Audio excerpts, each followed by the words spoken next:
দিয়েছেন। একরকম জিহাদ তো হলো দিন কায়েমের জন্য ইসলাম বিরোধী অপশক্তির বিরুদ্ধে যুদ্ধ করা, লড়াই করা। কোরআনে আল্লাহ জানিয়েছেন ওয়াকাতিলুহুম হাত্তা লা তাকুনা ফিতনা। এই বাতিল অপশক্তির বিরুদ্ধে লড়াই চলবে ততদিন যতদিন না ফিতনা নির্মূল হয়। ফিতনা যেদিন নির্মূল হয়ে যাবে, চূড়ান্তভাবে ফিতনার সর্বশেষ অপশক্তি, সবচাইতে বড় পরাশক্তি দাজ্জালের যখন পতন হয়ে যাবে, তখন আর কষ্ট করে আমাদের এত সাধনা করা লাগবে না, বরং সেই সময় গোটা জমিন জুড়েই আল্লাহ তাআলার নূরে গোটা জমিনটা নুরানি হয়ে উঠবে, গোটা জমিন আলোকিত হবে। কিন্তু যতদিন ফিতনা থাকবে, ফিতনার বিরুদ্ধে আমাদেরকে লড়াই করতে হবে। তো কোরআন এবং হাদিসের মধ্যে যেই কয়েক ধরনের জিহাদ এবং যুদ্ধের আদেশ করা হয়েছে, তার মধ্যে একটা জিহাদ হলো এমন যেটা প্রতিটা ব্যক্তিকে, প্রতিটা দিনে, প্রতিটা দেশে, প্রতিটা সমাজে মরণ পর্যন্ত নিয়মিত করে যেতে হবে।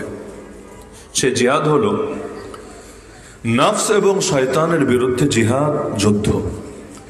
এই নফস ও তাগুত, এই শয়তান ও তাগুত, ফেরাউন যেমন তাগুত, আবু জাহাল যেমন তাগুত, আবু লাহাব যেমন তাগুত, এই নফস এবং শয়তান এমন নিকৃষ্ট তাগুত আপনি মরার এক মুহূর্ত আগ পর্যন্ত আপনার পিছু ছাড়বে না, এবং কিভাবে আপনাকে জাহান্নামী বানানো যায় এই চেষ্টায় কোনো কমতি করবে না। ভাই আওয়াজ টানে, মাইকলা কই টানে কেন? তো তাদের যেহেতু চেষ্টা চলবে চিরকাল, সকল সূরাত ধরে, নেক সূরাত ধরে হোক, বদসূরাত ধরে হোক, যে কোনো ভাবে আপনাকে দিন থেকে দূরে সরাবে। সুতরাং আপনি যদি চান হেদায়েতের উপর অটল থাকতে, অবিচল থাকতে, এদের বিরুদ্ধেও নিয়মিত লড়াই চালিয়ে যেতে হবেই হবে। এর মধ্যে শয়তানের চাইতে আরো বড় ভয়াবহ হলো নফস। রমাদানুল মুবারক আসছে সামনে। রমাদান আসলে আল্লাহ তাআলা শয়তানদেরকে তো বন্দী করে রাখেন, সুফিদাতিশ শায়াতিন ওয়া মারাদাতুল জিন, কিন্তু নফস তো রমজান মাসেও খোলা থাকে। যার কারণে রমজানে কোনো পাপী পাপ করে না, বিষয়টা এমন না, বরং রমাদানুল মুবারকেও কিছু লোক পাপ ঠিকই চালাতে থাকে। যদিও দুই দুষ্টর জায়গায় এক দুষ্ট যেহেতু বন্দী আছে, এজন্য পাপের মাত্রায় একটু কমতি দেখা যায় সমাজের মধ্যে। অন্য মাসের তুলনায় পরিবেশটা তুলনামূলকভাবে একটু ভালো দেখা যায়। তো ভেতরে যতদিন নফস আছে, ওয়ামা উবাররিউ নাফসি ইন্নান নাফসা লাআম্মারাতুম বিসসু ইল্লা মা রাহিমা রাব্বি। এই নফসকে তো নির্দোষ বলার কোনো সুযোগ নাই। নফসের কাজই এটা, সর্বদা অন্যায়ের প্ররোচনা, অন্যায়ের কুমন্ত্রণা দিয়ে যেতেই থাকবে, যেতেই থাকবে, যেতেই থাকবে।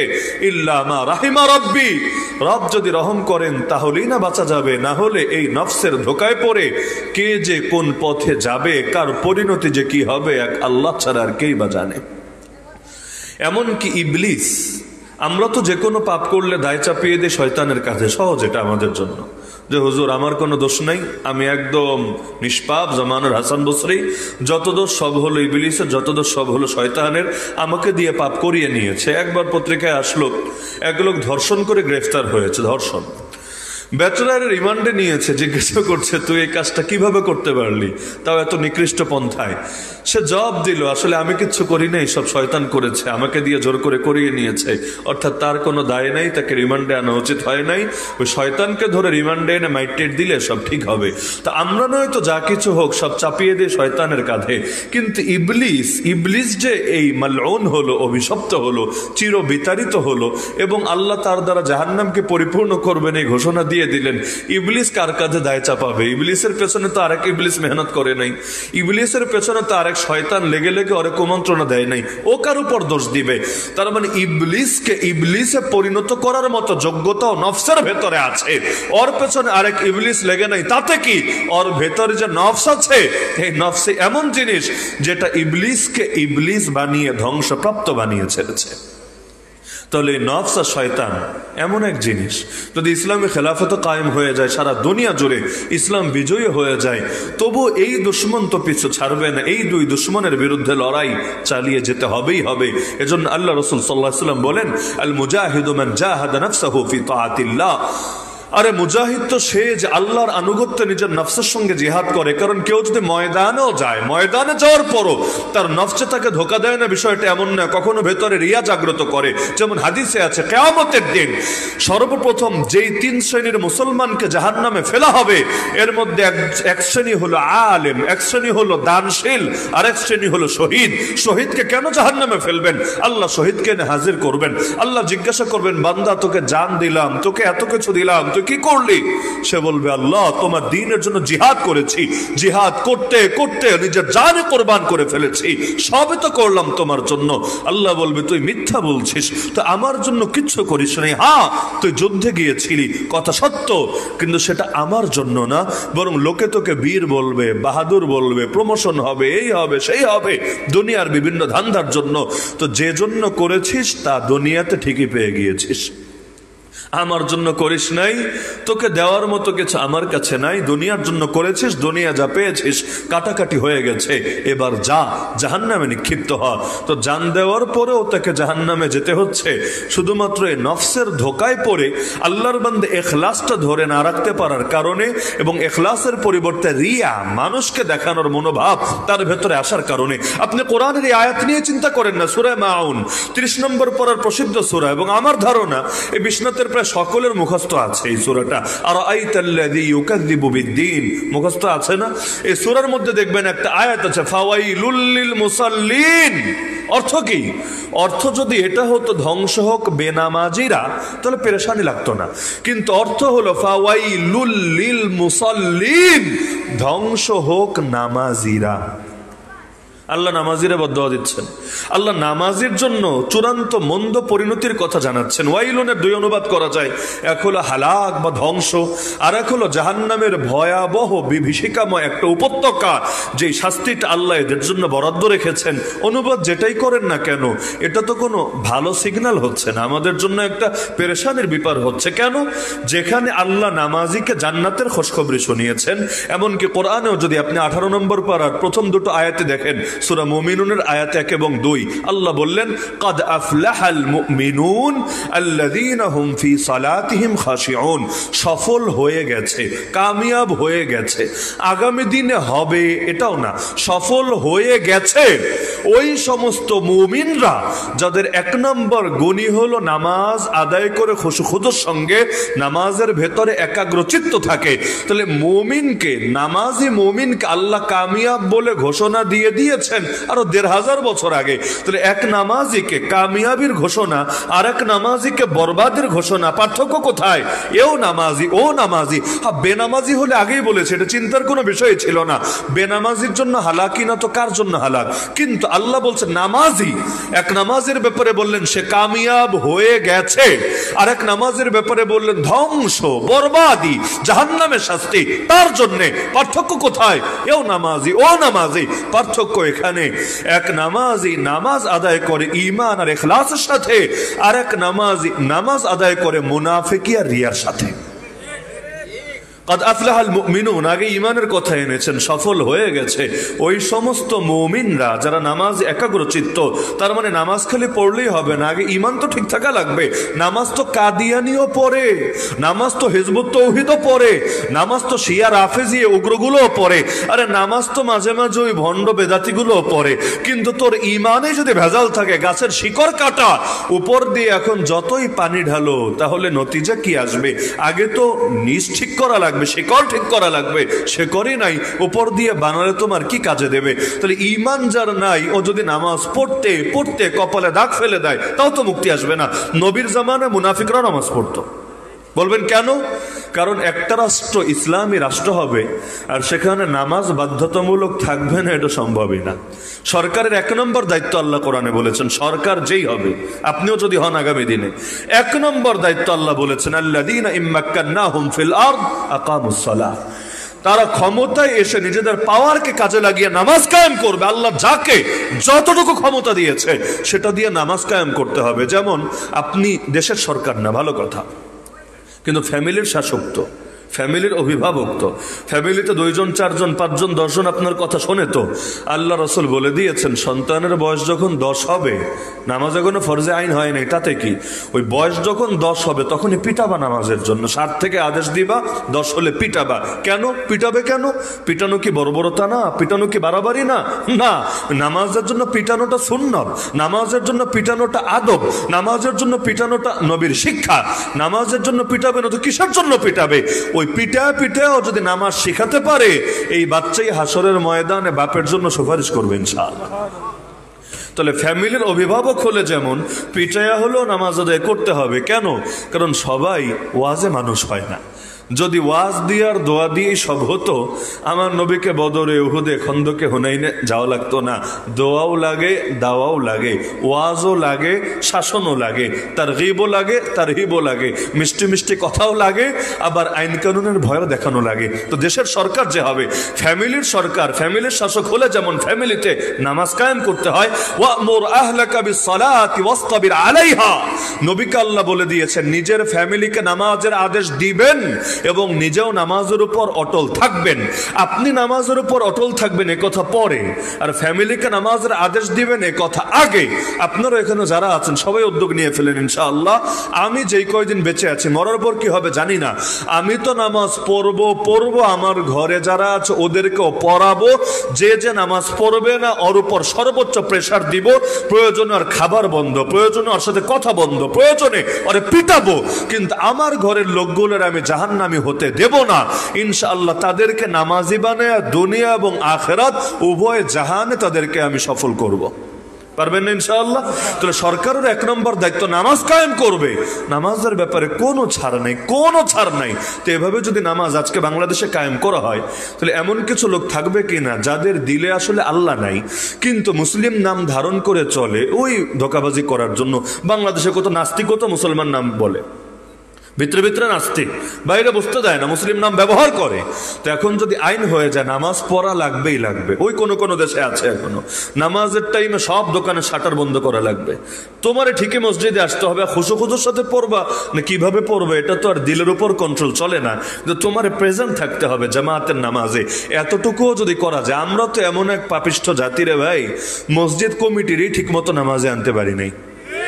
অন্য লোক বাদ দেয় নেই, ফজরের নামাজে খেলে মসজিদ কমিটির লোকগুলো যদি ঠিক মতো আসতো, অন্তত 2-1 কাতার তো ভরতো, বাকি বাদই দেন, পুরো গ্রাম রাখেন। তাহলে কি পরিমাণ দুঃখের কথা যে মসজিদের কমিটি মানে কি? মসজিদের খাদেম, মসজিদের মালিক তো আর হওয়ার সুযোগ নাই। মসজিদের মালিক আবার মানুষ হবে কোত্থেকে? মসজিদের খাদেম। কেমন খাদেম তুমি? মসজিদে খালি পয়সা দিলেই খেদমত হয়, খালি এসি আর টাইলস লাগাই দিলেই খেদমত হয়। আরে আমার তো মনে হয় এমন এক যুগে আমরা চলে এসেছি, পয়সা কালেকশন করার চাইতে মুসল্লি কালেকশন করার গুরুত্ব বেড়ে গেছে। ঘর থেকে 1000 দিবা, 2000 দিব, ওই আলাপ পরে। ভাই তোমার ঘর থেকেও একটা মুসল্লি দেও না, তোমার পাড়া থেকেও 5 জন মুসল্লি দেও না, তোমাদের এই ফ্যামিলি থেকেও 10 জন মুসল্লি দেও না। মানে মুসল্লি যদি কালেকশন করে অন্তত ফজর নামাজটারে ঠিক রাখতে পারি, বাকিগুলো অটোই ঠিক থাকবে ইনশাআল্লাহ।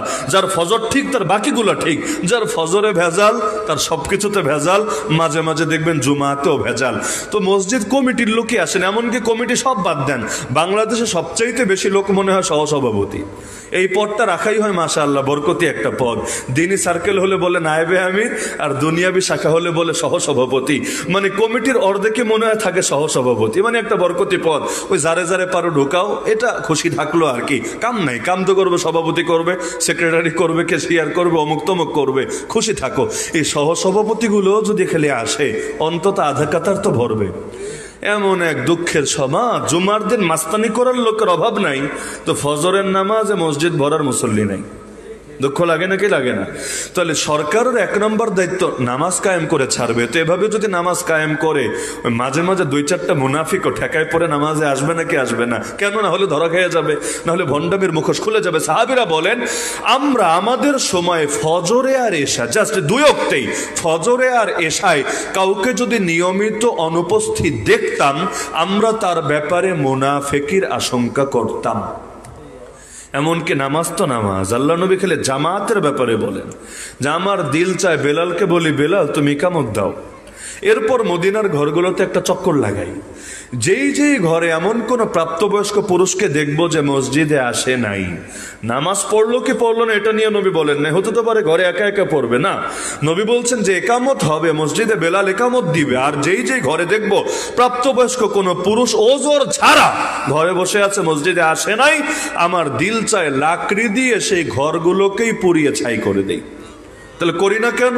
শুধুমাত্র ঘরগুলোতে নারী আছে আর শিশু আছে, ওদের দিকে তাকিয়ে আমি শুধুমাত্র এটা করি না, না হলে ওদের কষ্ট হবে, ওদের ভোগান্তি হবে। জামাতে আসবে না, এতেই নবী চাচ্ছেন ঘরবাড়ি জ্বালিয়ে দিতে। ওই রকম যদি ঘরবাড়ি জ্বালানো শুরু হতো, বিছানাতে কয়টা ঘর থাকতো আমাকে বলেন? এমন কি আল্লাহ রাসূল সাল্লাল্লাহু আলাইহি ওয়াসাল্লাম তো বলেন লা সালাতা লিজারিল মসজিদ ইল্লা ফিল মসজিদ, মসজিদের নিকটে যার ঘর, তার নামাজ কামিলই হবে না, পূর্ণাঙ্গ সবই পাবে না সে মসজিদে না আসলে। আমাদের অধিকাংশের ঘরে তো মসজিদের কাছে। ওই হিন্দু রাষ্ট্র, খ্রিস্টান রাষ্ট্রে গেলে দেখা যায় 10 মাইল 20 মাইলও হয়তো মসজিদ নেই। বাংলাদেশে মসজিদ নাই কার ঘরের কাছে। নিয়মিত আজান শুনি, 10 কদম গেলেই মসজিদ পাওয়া যায়, ডাইনে বামে সামনে পেছনে, মসজিদের অভাব নাই, তাও তো মসজিদে আসি না। তাহলে দেখা যাচ্ছে ইমানদার হবে মসজিদে আসবেন, এটা কল্পনাই করা যায় না। 2 নম্বরে, ইমান ছাড়া যদি নামাজ হয় ওর জন্য তো ধ্বংস হবেই। দ্বিতীয়ত, ইমান তো আছে কিন্তু নামাজটা যদি আল্লাহর জন্য না হয়, অন্য কিছুর জন্য হয়, যেমন এই সামনে নির্বাচন আসছে, কবে হবে যদিও আমরা জানি না, আল্লাহ ভালো জানেন। যেভাবে কিছু কিছু মানুষ উঠে পড়ে লেগেছে, পারলে যেন আগামী 2-1 সপ্তাহের মধ্যে নির্বাচন সেরে ফেলে। তো যাই হোক, এই নির্বাচন আসলে মুসল্লি কিছু বাড়ে নাকি বাড়ে না? বাড়ে। যাদেরকে সারা বছর টর্চলাইট দিয়েও খুঁজে পাওয়া যায় না, এখন প্রথম কাতারে পাওয়া যাবে, এবং তারাও ইমাম সাহেবের সাথে জাতির উদ্দেশ্যে 2-4 মিনিট বক্তব্য দেওয়ার চেষ্টা করবে। মাহফিলে রাজনৈতিক আলাপ এলাও না, এগুলো লোকে বলে রাজনৈতিক আলাপ মাহফিলে করা উচিত না। কাদের জন্য? হুজুরদের জন্য। তবে নিজেরা এসে ভোট চাইলেও সমস্যা না। হুজুররা মাহফিলে যদি রাজনৈতিক কোনো হারাম নিয়েও নজর আকর্ষণ করে, যদি কোনো কবিরা গুনাহ নিয়ে, কোনো অসঙ্গতি নিয়েও ভুল ধরায় দেয়, এটা সমস্যা। হুজুর কেন রাজনীতি নিয়ে কথা বলবে? ভালো কথা। তা তোমরা যখন মাইক হাতে নিয়ে ভিক্ষা চাও, আমারও একটা ভোট ভিক্ষা দাও, তখন কি মনে পড়ে না এটা মাহফিল, এটা রাজনৈতিক শোডাউনের জায়গা না? আর ভোট চাইতে চাইলে আলাদা মঞ্চ করো, কোনো সমস্যা নাই। রাজনৈতিক সবাই রাজনৈতিক কথা হবে, স্বাভাবিক, কোনো নিষেধাজ্ঞা নাই। গণতান্ত্রিক দেশে যে কেউ রাজনৈতিক কথা বলতে পারে, সমস্যা নাই। কিন্তু ওয়াজের মাঠে রাজনৈতিক ক্ষেত্রে কি কি শিরিক ঢুকেছে, হারাম ঢুকেছে, এগুলো বললে এক শ্রেণীর মানুষের কলিজে আগুন জ্বলে। কিন্তু ওরা এসে আবার যখন ভোট ভিক্ষা চায় তখন মনে পড়ে না এটা ওয়াজ মাহফিলের প্যান্ডেলই বটে। এর দ্বারা ওয়াজ মাহফিলের সৌন্দর্য নষ্ট হচ্ছে, যার কারণে দেখা যায় এই দল মাহফিল করতে চাইলে ওই দল বন্ধ করতে চায়, আবার ওই দল করতে চাইলে এই দল বন্ধ করতে চায়। যখন যার পাওয়ার তখন সেই মাহফিল দিয়েও রাজনৈতিক শোডাউন দিতে চায়। এখন তো মাহফিলও হয়ে গেছে রাজনৈতিক শোডাউনের জায়গা। কার বেশি পাওয়ার, কার কত দাপট, এগুলো দেখাতে হয় মাহফিল করে। একের ভেতর 2 ঢিল মারবে। এই সমস্ত ফাইজলামি বন্ধ করার প্রয়োজন দেখা দিয়েছে। অসঙ্গতি নিয়ে বলার অধিকার অবশ্যই ওলামাদের আছে। তার অর্থনৈতিক অসঙ্গতি হোক, রাজনৈতিক হোক, বিচারিক হোক, সভ্যতার হোক, সংস্কৃতির হোক, শিক্ষা দীক্ষার হোক, প্রতিটা ক্ষেত্রে যত সমস্যা আছে, নবী থাকলে নবী ধরায় দিতেন। এখন নবীর ওয়ারিসদের দায়িত্ব এটা, তাদেরকে ধরায় দিতে হবে। যদি না দেন, আপনারাই বিচার দিবেন কাল হাসরের ময়দানে আল্লাহর কাছে। আপনারাই বলবেন এই হুজুর এনেছে কি জন্য? এরা তো আমাদেরকে, এরা নিজেরা তো বুঝতো এটা ভুল, আমাদের তো বলে নাই। যদি বলতো আমাদেরও চোখ খুলতো। যেহেতু বলে নাই, শুধু আসমানের উপরের কেচ্ছা শুনিয়েছে আর মাটির নিচের কেচ্ছা শুনিয়েছে, এদের কারণেই তো আমরা মিসগাইড হয়েছি, এদের কারণেই তো আমরা ভুল পথে পা বাড়িয়েছি। তখন কি হবে? তো দুনিয়াতে নারাজ হলে সমস্যা নাই, তো কিয়ামতের দিন আল্লাহর কাছে বিচার গেলে সমস্যা আছে। এজন্য আমার নবী রাজনৈতিক আলাপ করেন নাই। আবু জাহাল, আবু লাহাবের কলিজায় গিয়ে আঘাত লাগে নাই। দারুন নদওয়া নামক পার্লামেন্টের মেম্বাররা ক্ষুব্ধ হন নাই? হয়েছেন। সুতরাং আলেমের দায়িত্ব হকটা বলে দেওয়া, সেটা নিজের বাপের বিরুদ্ধে গেলেও কিচ্ছু করার থাকবে না। নবী ইব্রাহিম হক কথা বলেছেন, বাপ খেপে গেছে। নবী নূহ আলাইহিস সালাম হক কথা বলেছেন, পুত্র বিপক্ষে চলে গেছে। নবী লূত আলাইহিস সালাম হক পথে চলেছেন, বউয়ের সঙ্গে পর্যন্ত ছাড়াছাড়ি হয়েছে, তার বউ আযাবে আক্রান্ত হয়েছে। মুহাম্মদুর রাসূলুল্লাহ সাল্লাল্লাহু আলাইহি ওয়াসাল্লাম হক কথা বলেছেন, সবার আগে প্রথম বেয়াদবি আপন চাচাই শুরু করেছে, আবু লাহাব। তাহলে হক কথা বলবেন, কিন্তু দুনিয়াতে কারো কলিজে আঘাত লাগবে না, এটা সম্ভবই না। সেই হক আবার কেমন হক, যেই হক বাতিলের কলিজে আঘাত আনতে জানে না। কারণ আলো জ্বলবে, অন্ধকার দূর হবে না, এটা সম্ভব। আলো জ্বলবে, অন্ধকার দূর হবে না, এটা সম্ভব। তাহলে হক আসলে বাতিল পালাবেই, আর হকের কথা বললে বাতিলের মনে আঘাত লাগবেই, কিচ্ছু করার থাকবে না। আজকাল একটা ঝামেলা হয়েছে যে আমরা কোনটা যে গজব আর কোনটা গজব না তাই বুঝি না। যেমন আমেরিকায় আগুন জ্বলছে, ক্যালিফোর্নিয়া উপরে ছাই হচ্ছে, অনেক বাঙালি মহা খুশি, যাক আল্লাহর গজব পড়েছে। আমেরিকা যে কোনো বিপদে পড়লে এমনি অটোমেটিক দিলের মধ্যে কিছু খুশি আসে, সেটা ভিন্ন আলাপ। কিন্তু ক্যালিফোর্নিয়ায় কয় হাজার মুসলমানের বাড়ি আছে, আপনার খবর আছে? এই যে আগুনগুলো জ্বলছে, কয়টা মসজিদ পুরে ছাই হয়েছে, আপনার খবর আছে? এই মসজিদগুলোর মধ্যে কয়টা কোরআন মাজিদ ছিল, এগুলো তো আগুনের স্পর্শ লেগেছে, আপনার খবর আছে? কয় হাজার মুসলমান কষ্টের মধ্যে আছে, তাদের ঘরবাড়ি পুড়ে তারা এখন রিফিউজি হয়ে গেছে, শরণার্থীদের মতো দিন যাপন করছে, আপনার খবর আছে? তা আপনার কাছে আগুন লেগেছে, এটাকেই গজব মনে হচ্ছে। কিন্তু এই যে দিনের পর দিন, সপ্তাহের পর সপ্তাহ, মাসের পর মাস, বছরের পর বছর চলে যায়, একটা দিনও ফজর পড়তে পারেন না, এটাকে গজব মনে হয় না? আরে নিজেকে গুনাহ থেকে বিরত করতে চান, কখনোই গুনাহ থেকে নিজেকে বাঁচাতে পারেন না, না নিজের নজরকে হেফাজত করতে পারেন না কানকে, না দিলকে, না জবানকে, না লজ্জাস্থানকে, এগুলোকে গজব মনে হয় না? বিভিন্ন খারাপ অভ্যাসে জড়িত, এগুলো থেকে বের হতে পারেন না, গজব মনে হয় না? দিলগুলো এত শক্ত হয়ে গেছে, দোয়ায় হাত তুললেও চোখে পানি আসে না, অন্তর মোটেও ব্যথিত হয় না, এটাকে গজব মনে হয় না? আরে জীবনের বড় একটা অংশ চলে গেছে, এখনো তওবার মতো তওবাই করতে পারলেন না, তওবাতুন নাসুহা করার কপালই হলো না, এটাকে গজব মনে হয় না? এমনকি নামাজ পড়লেও সেই নামাজে কোনো মনোযোগ আসে না, আল্লাহ তাআলাকে অন্তরে অনুভব করতে পারেন না, এটাকে কোনো গজব মনে হয় না? এই যে প্রতিটা পদে পদে আল্লাহর সঙ্গে শুধু দূরত্ব বাড়ছে আর বাড়ছে, এটাকে কোনো গজব মনে হয় না? আরে নিজে আছেন আপাদমস্তক গজবের ভেতরে ডুবে, পাপ ছাড়তে পারছেন না বলেই তো পুণ্য করার তৌফিক হচ্ছে না। যদি পাপ ছাড়তেন, আল্লাহ আপনার উপর রাজি থাকতেন, নেক আমল করার তৌফিক তিনি দিয়ে দিতেন। হাসান বসরি রাহমাতুল্লাহ আলাইহি এক লোক বলল, হুজুর আমার দিল চায় আমি তাহাজ্জুদ পড়বো, কেন যেন পারি না। আমাদেরও আছে হয়তো অনেকের সমস্যা, দিল চায় তাহাজ্জুদ পড়বো কিন্তু এক রাতও কেন যেন পারি না। তিনি এক বাক্যে সমাধান দিলেন, আরে পাগল, দিনের বেলা আল্লাহকে নারাজ করা ছেড়ে দাও, রাতের বেলা আল্লাহই তোমাকে তার সামনে দাঁড় করিয়ে দেবেন। অপছন্দের লোককে ধারে কাছে কেউ দেখতে চায় না, আপনি যাকে দেখতে পারেন না সে আপনার ঘরে আসলেও আপনার ভাল লাগে না, কেমন কেমন এটা সংকোচ লাগতে থাকে। আল্লাহ যাকে ভালোবাসে তাকে নিজের সামনে দাঁড়ানোর তৌফিক দিয়ে থাকে। গজব মানে কি? গজব মানে তো রাগ, গজব মানে তো রাগ। আরে যদি এমন হয় কারো ঈমান ঠিক আছে, সে আগুনে পুড়ে মরেছে, আল্লাহ শহীদের সওয়াব দিবেন, হাদিসে আছে। ঈমান ঠিক আছে, পানিতে ডুবে মরেছে, আল্লাহ শহীদের সওয়াব দিবেন, হাদিসে আছে। ঈমান ঠিক আছে, তাউন প্লেগ মহামারীতে মরেছে, আল্লাহ তাআলা তাকে শহীদের সওয়াব দিবেন। কিন্তু বেঁচে থেকেও ঈমানে ভেজাল আছে, নিজের আমলের খবর নাই, ঈমানের খবর নাই, আল্লাহ তারে কিসের সওয়াব দিবেন আমারে বলেন না? তা আমাদের হালত এমন জিন্দা থেকেও মুর্দা, আর অনেকের হালত এমন মুর্দা হয়েও জিন্দা। যেমন শহীদদেরকে আল্লাহ বলেছেন জিন্দা, খবরদার এদেরকে মৃত বলবাও না, মৃত ভাববাও না। কোরআনে দুই আয়াতে নিষেধ করেছেন, এক আয়াতে বলেছেন মৃত বলবা না, আর এক আয়াতে বলেছেন মৃত ভাববাও না। তারা জীবিত, বালহুম আহইয়া, শুধু যেন তেন জীবিত না, ইনদা রাব্বিহিম ইরযাকুন, রবের কাছে নিয়মিত রিজিক পাচ্ছে, রিজিক গায়েবী রিজিক, জান্নাতি রিজিক, আসমানি রিজিক। অপরদিকে আমাদের মতো বহু জিন্দা মানুষকে নিয়ে আল্লাহ বলেছেন ইন্নাকা লা তুসমিউল মাউতা, হে নবী মরাদেরকে শোনাতে পারবেন না। মরা মানে কোন মরা? গোরস্থানের মরা না, যারা জিন্দা থেকেও দিলগুলো মরে গেছে। লাহুম কুলুবুল লা ইয়াফকাহুনা বিহা, দিল আছে কিছু বোঝে না। ওয়ালাহুম আয়ুনুল লা ইউবসিরুনা বিহা, চোখ আছে কিন্তু হেদায়েত আর দেখে না। ওয়ালাহুম আযানুল লা ইয়াসমাউনা বিহা, কান আছে কিন্তু হকের কথা আর মোটেও শুনতে পায় না। উলাইকা কাল আনামি বাল হুম আদাল উলাইকা হুম গাফিলুন। সূরা বাইনা আল্লাহ জানিয়েছেন এরা নিকৃষ্ট, উলাইকা হুম শাররুল বারিয়া, সৃষ্টি জগতে সবচেয়ে নিকৃষ্ট তারা। তো দুনিয়ার মধ্যে পরাজয়কে আসলে কেউ বরণ করে নিতে চায় না। যে কোনো যুদ্ধে আপনি যুদ্ধ করেন কি হারার জন্য না জেতার জন্য? সবাই জিততে চায়, সবাই। এমনকি একটা পিঁপড়াও আপনি তাকে মারতে চেয়েছেন, সে চান্স পেলে আপনার একটা কামড় দিবে, ও চায় জিতবে, কামড় দিয়ে কোনো এক ফাঁকে বের হয়ে যাবে। কেউ হারতে চায় না, হারার জন্য কেউ লড়াই করে না, কেউ কুস্তি করে না, কেউ যুদ্ধ করে না। তো আল্লাহ রাসূল জানিয়েছেন সবচাইতে বড় মুজাহিদ তো সে হবে যে নিজের নফস নামক দুশ্মন এবং তাগুতকে পরাজিত করতে পেরেছে, তার বিরুদ্ধে অল টাইম জিহাদ জারি রাখতে পেরেছে।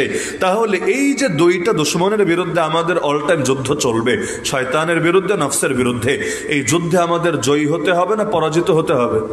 দুনিয়ার যুদ্ধে পরাজিত হলে বেশি সমস্যা নাই, আসলেই নাই। জিহাদের ময়দানে যদি আপনি পরাজিত হন, মরেও যান, কোনো লস আছে? উহুদের ময়দানে 70 জন সাহাবী মরে গেছেন, কোনো সমস্যা নাই। আল্লাহ তাআলা তাদেরকে সঙ্গে সঙ্গে এমন জান্নাত দিয়েছেন।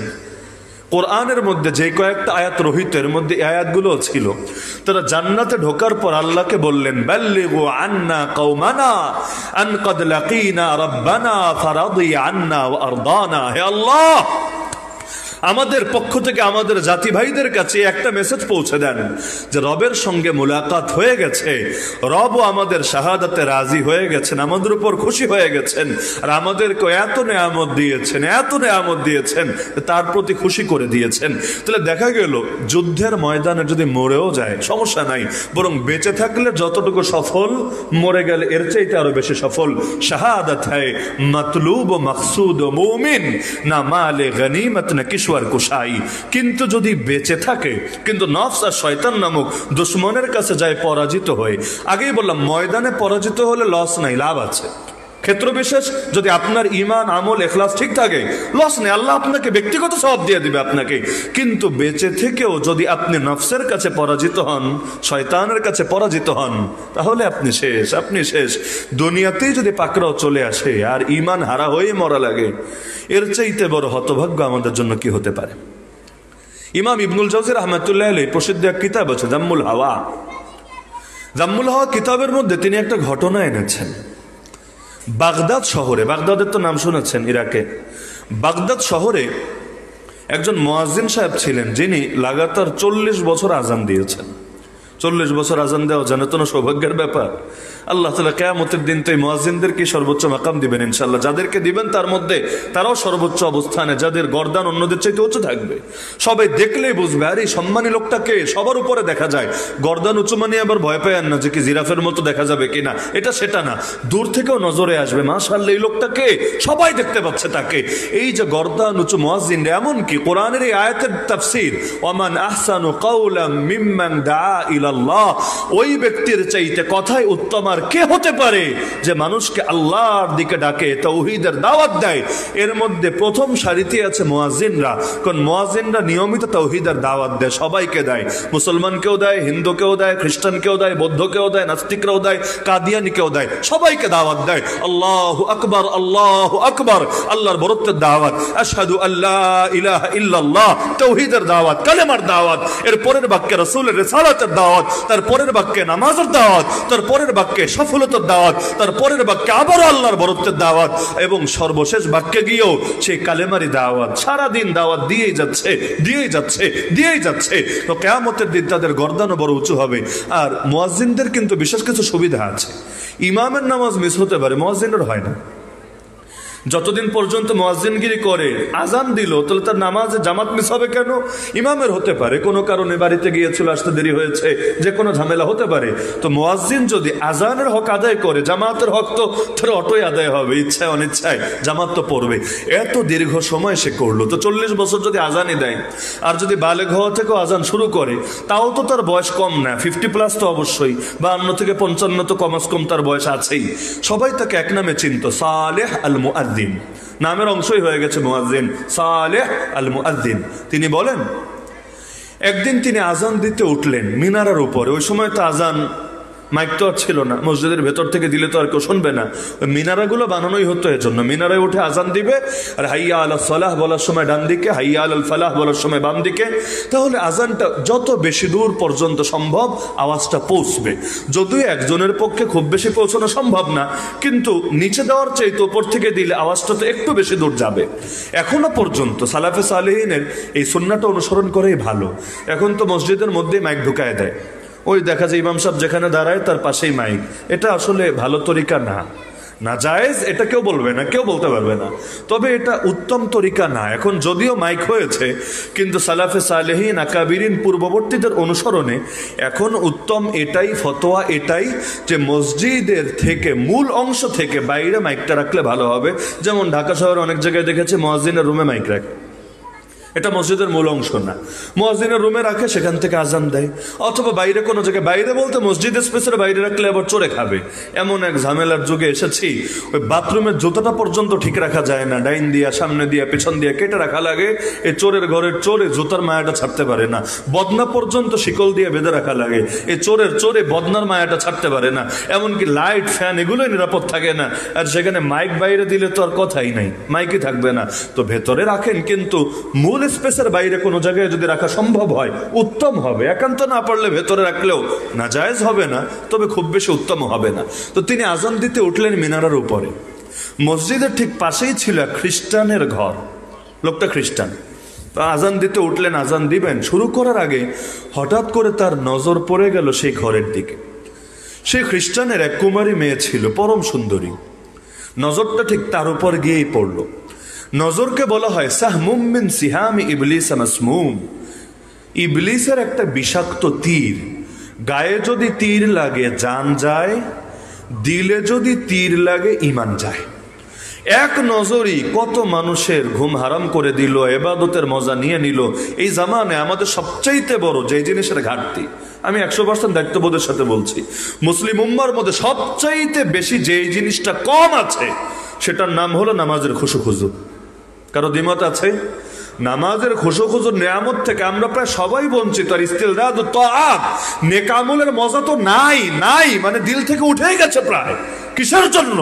অনেকগুলো কারণের একটা কারণ, যে নজর হেফাজত করে না, গান্ধীগির মজা যে পেয়ে গেছে, ইবাদতের মজা সে পায় না, পাওয়ার কথাও না। দুই বিপরীত জিনিসের মজা একসঙ্গে পাওয়া যায় না। যে কান দিয়ে গান শুনে বেশি গানে মজা পায়, রমাদানে তারাবি একটু লম্বা হলে ওর মেজাজ বিগড়ে যাবে, ওর কাছে কোরআন ভাল লাগবে না। এই কোরআন শুনে সে মজাই পাবে না আলাদা করে, ওর কাছে গানই মজা লাগবে। অপরদিকে যে কোরআনে মজা পায়, গান হঠাৎ আওয়াজ আসলে ইচ্ছা অনিচ্ছা তার বিরক্তি লাগবে, সে প্রতিবাদ করবে, সেটার বিরুদ্ধে সামাজিক সচেতনতা গড়ে তুলবে।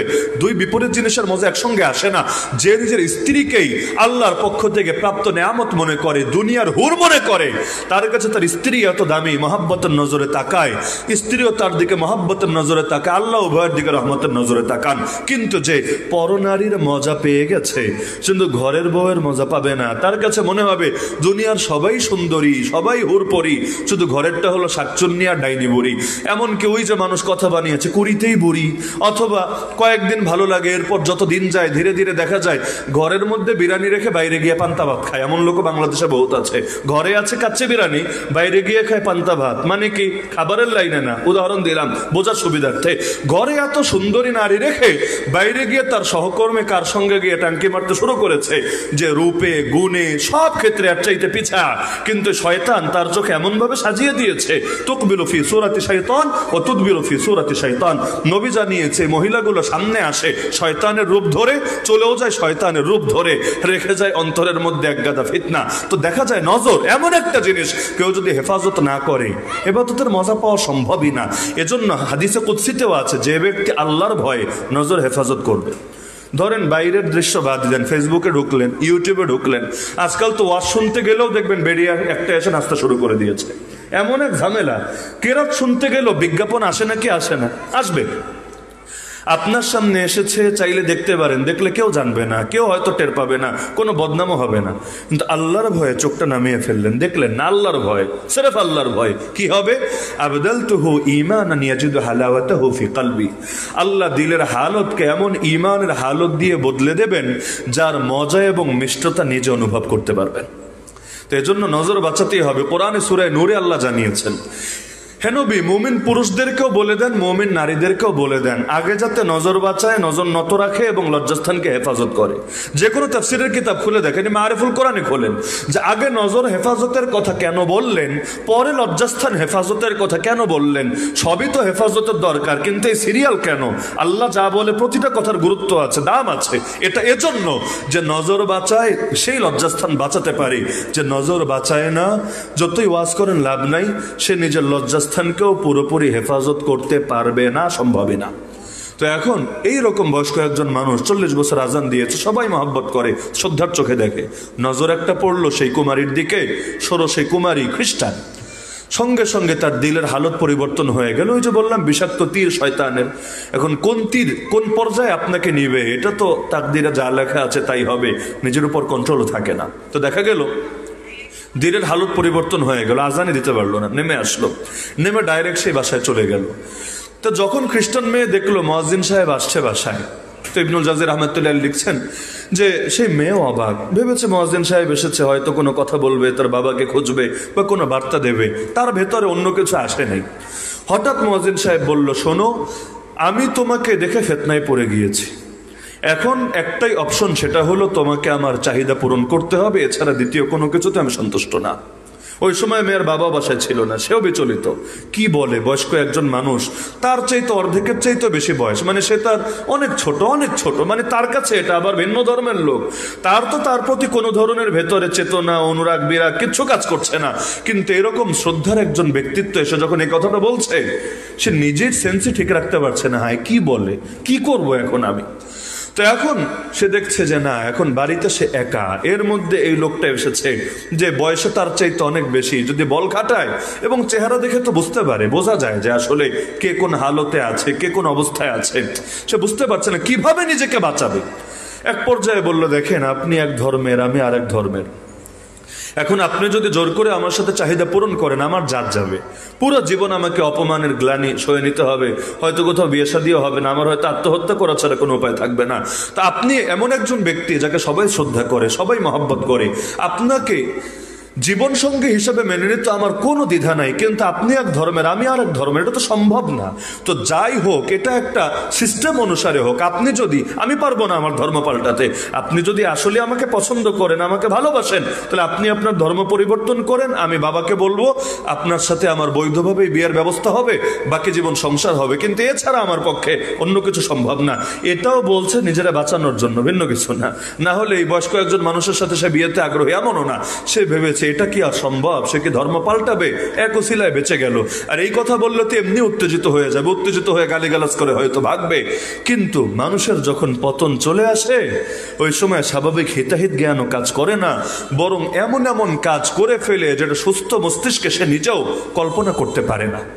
তো সে সেই জায়গায় বলে ফেললো যে তুমি যদি এতেই সন্তুষ্ট হও যে আমি ধর্ম পরিবর্তন করলে তুমি আমার কথা শুনবা, তুমি আমার চাহিদা পূরণ করবা, ঠিক আছে, আমি মুহাম্মাদের ধর্ম ছেড়ে দিলাম, নাউযুবিল্লাহ, এবং আমি ঈসা আলাইহিস সালামের ধর্ম গ্রহণ করে খ্রিস্টান হয়ে গেলাম। এটা শুনে মেয়ে চমকে উঠলো, সেও এটা আশা করে নাই। এখন যখন দেখলো এটা বলে ফেলেছে, এখন কি বলবে? তার প্রথম ফাঁদ তো শেষ, এখন তো আর এই যুক্তি দিয়ে কাজ হবে না, এবার কি বলবে? সে এবার দ্বিতীয় অপশন দিল, হতে পারে আপনি এটা বলছেন আমাকে মন ভোলানোর জন্য, বাস্তবে আপনি মন থেকে কবুল করেন নাই, নিজের চাহিদা মিটিয়ে পরে আবার বলবেন না কই আমি তো এমন কিছু বলিই নাই, তো আমি এক অবলা মেয়ে, তখন আমার কি বা করার থাকবে? সুতরাং কথায় নয় কাজে প্রমাণ দিতে হবে যে আসলে আপনি খ্রিস্টান হয়েছেন। তো কিভাবে প্রমাণ দিব? মেয়ে বলল, আমার বাসার ভেতরে মদও রাখা আছে এবং শুকরের গোশত রান্না করা আছে, যেগুলো ইসলাম ধর্মে অবৈধ কিন্তু আমাদের ধর্মে বৈধ।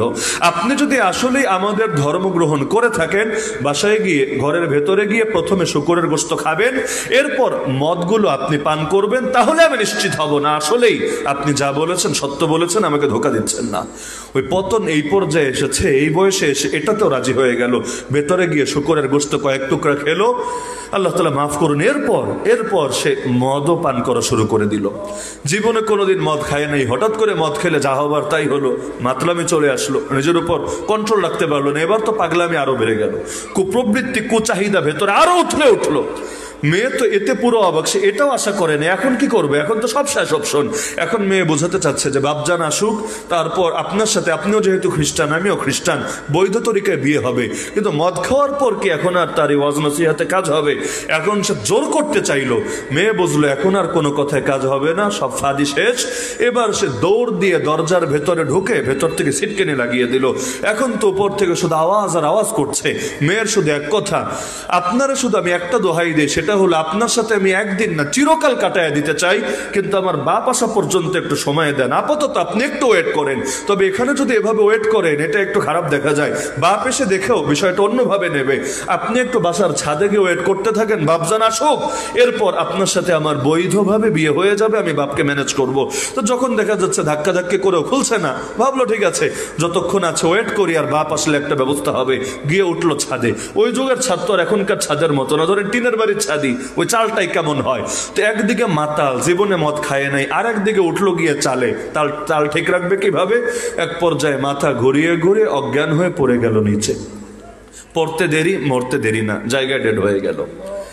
খ্রিস্টান মেয়ের বাবা, আসলে মেয়ে তো জানে না এদিকে ভেতরে কি হচ্ছে, তার মেয়ের বাবা এসে যখন দেখলো আঙ্গিনায় মুয়াজ্জিন সাহেবের লাশ, এমন মুয়াজ্জিন পুরো বাগদাদ শহরে সবাই চেনে, সবাই শ্রদ্ধা করে, সেটা দেখে অবাক। সে চিন্তা করলো আজকে তো শেষ, কেউ মনে হয় মেরে ফেলে রেখে গিয়েছে, এখন তো একটা সাম্প্রদায়িক দাঙ্গা লাগবে, মুসলমানরা একদম জানেই মেরে ফেলবে, এখন কি হবে? ঘরে গিয়ে মেয়েকে যখন জিজ্ঞাসা করলো, মেয়ে যখন সব বললো, মনে মনে খুশি হলো, যাক একটা কাজের কাজ করেছে। এরপর এলাকাবাসী তো ওদিকে পেরেশান, কিরা আজান শুনলাম না, এদিকে এদিকে জামাতের টাইম শেষ, মুয়াজ্জিন সাহেবকে দেখি না নামাজ পড়লো, এদিকে খ্রিস্টান বাবা সবাইকে ডাকাডাকি করে একত্রিত করে যখন ঘটনা শোনালো, তারা তো কে লাশ নিবে আর কে দাফন করবে আর কে কাফন পরাবে, থু থু মারতে মারতে সবাই চলে গেল। অবশেষে পুরনো একটা ছালার বস্তার মধ্যে পেঁচিয়ে সে বাপ নিয়ে একটা নর্দমার ভেতর লাশ ফেলে দিয়ে রাখে আসলো। এত বড় একজন ব্যক্তিত্ব ইমাম ইবনুল জাওজি রাহমাতুল্লাহ লিখছেন 40 বছর আজান দেওয়া সৌভাগ্য অর্জন করলো, খালি নফসের সঙ্গে যুদ্ধে না পেরে একদিন একটা বদনজর করার কারণে বেঈমান হয়ে দুনিয়া থেকে যেতে হলো। আল্লাহ হেফাজত করুন আমাদেরকে। সুতরাং এই বার্তাটা আমি সবাইকেই দেই, বিশেষ করে আমাদের যুবক ভাইদেরকে। জীবনে অনেক যুদ্ধে আপনি জিতেছেন, জীবন যুদ্ধে অনেক এগিয়ে থাকার চেষ্টায় আছেন, কিন্তু আল্লাহর ওয়াস্তে আল্লাহর ওয়াস্তে আল্লাহর ওয়াস্তে নফস আর শয়তানের কাছে পরাজিত হয়েন না। এই নফস আর শয়তানের বিরুদ্ধে যদি জয়ী থাকতে পারেন, জমিনের বুকে ইসলাম জিন্দা হোক অথবা সেই দৃশ্য দেখে যেতেন, যদি নাও পারেন ইনশাআল্লাহ ব্যক্তিগতভাবে আল্লাহ আপনাকে মাফ করে দিবেন। কিন্তু যদি এমন হয় গোটা দুনিয়া ইসলামী খেলাফত কায়েম হয়েছে কিন্তু আপনি হেরে গিয়েছেন নফসের কাছে, শয়তানের কাছে, তাহলে দুনিয়ার পরিবেশ দিয়ে কি হবে? আপনার কবরে তো আপনাকেই যেতে হবে, আপনার আমল নামার পাল্লায় তো আপনার আমলে মাপা হবে। সুতরাং সাবধান সাবধান, এই জিহাদে কেউ পিছিয়ে থাকেন না। এই যুদ্ধে, এই তাগুত বিরোধী লড়াইয়ে, নফস ও তাগুত, শয়তান ও তাগুত, এই দুই তাগুতের বিরুদ্ধে আমাদেরকে যে কোনো মূল্যে বিজয় ছিনিয়ে আনতে হবেই হবে। পারবেন তো ইনশাআল্লাহ? পারবেন তো ইনশাআল্লাহ? আল্লাহর কাছে তৌফিক চাইবেন। আমি শেষ করি এটা বলে, যদিও টাইম ছিল 8টা পর্যন্ত, 8টা 1 বেজেছে, সির্ফ একটা আমল বলে শেষ করছি। আমি ছাত্র জামানে আমার শাইখ মুর্শিদ একদিন কথা প্রসঙ্গে বললেন যে এমন হয় কিনা কখনো তোমার যে কোনো গুনাহ ছাড়তে চাচ্ছ কিন্তু ছাড়তে পারছো না? হয় না? বিভিন্ন জনেরই হয়, প্রায় সবার হয়। আমাকে বললেন, যেটা তখন তিনি বললেন পরামর্শ হিসাবে, পরবর্তীতে এক হাদিসেও পেয়েছে আলহামদুলিল্লাহ, সেটা হলো তিনি বললেন প্রত্যেক ফরজ নামাজের পরে 7 বার অর্থের প্রতি খেয়াল রেখে এই বাক্যটা পড়বা, লা হাওলা ওয়ালা কুওয়াতা ইল্লা বিল্লাহ। লা হাওলা মানে লা হাওলা আনিল মাসি, অর্থাৎ কোনো গুনাহ ছাড়ার কোনো ক্ষমতা নাই, কোনো নেক আমল করার কোনো শক্তি নাই আল্লাহর তৌফিক ছাড়া। তার মানে মূলত আল্লাহর কাছে তৌফিক চাও, আল্লাহ নেক আমল করার শক্তি দাও, আল্লাহ গুনাহ ছাড়া শক্তি দাও। তো বলুন অর্থের দিকে খেয়াল করে পড়তে হবে, না হলে 1000 বার পড়লেও পুরো বরকত পাবা না। 7 বার, বেশি না 7 বার অর্থের দিকে খেয়াল করে পড়বা, ইনশাআল্লাহ যেই সমস্যাই হোক, কানের সমস্যা, চোখের সমস্যা, দিলের সমস্যা, জবানের সমস্যা, দেখবা সহজেই তুমি গুনাহ থেকে বের হয়ে আসতে পারছো। আলহামদুলিল্লাহ সুম্মা আলহামদুলিল্লাহ। আমাদের কাছেও পরীক্ষিত এবং আমরা যাদেরকে পরামর্শ দিয়েছি সবার কাছে পরীক্ষিত। আপনারাও অ্যাপ্লাই করে দেখতে পারেন যে প্রত্যেক ফরজ নামাজের পরে 7 বার করে অর্থের দিকে খেয়াল রেখে পড়বেন। লা হাওলা যখন বলবেন কল্পনা করবেন কোনো গুনাহ ছাড়ার কোনো শক্তি নাই, ওয়ালা কুওয়াতা কোনো নেক আমল করার কোনো ক্ষমতা নাই, ইল্লা বিল্লাহ আল্লাহর তৌফিক ছাড়া, আল্লাহর সাহায্য ছাড়া ইনশাআল্লাহ ফল পাবেনই পাবেন। তো এতটুকু আশা রাখতে পারি তো ইনশাআল্লাহ যে নফস এবং শয়তানের বিরুদ্ধে সকলে লড়াই চালাবেন। আল্লাহ তাআলা সবাইকে তৌফিক দান করুন, আল্লাহ তাআলা মাদ্রাসাকে কবুল করুন, আমিন। ওয়া আখিরু দাওয়ানা আনিল হামদুলিল্লাহি রাব্বিল আলামিন। আসসালামু আলাইকুম ওয়া রাহমাতুল্লাহি ওয়া বারাকাতুহু। আলহামদুলিল্লাহ, আমরা এতক্ষণ যাবৎ তথ্যবহুল আলোচনা শুনছিলাম। হযরতুল আল্লাহ হযরত মাওলানা মুফতি আলী হাসান সাহেব হাফিজাহুল্লাহ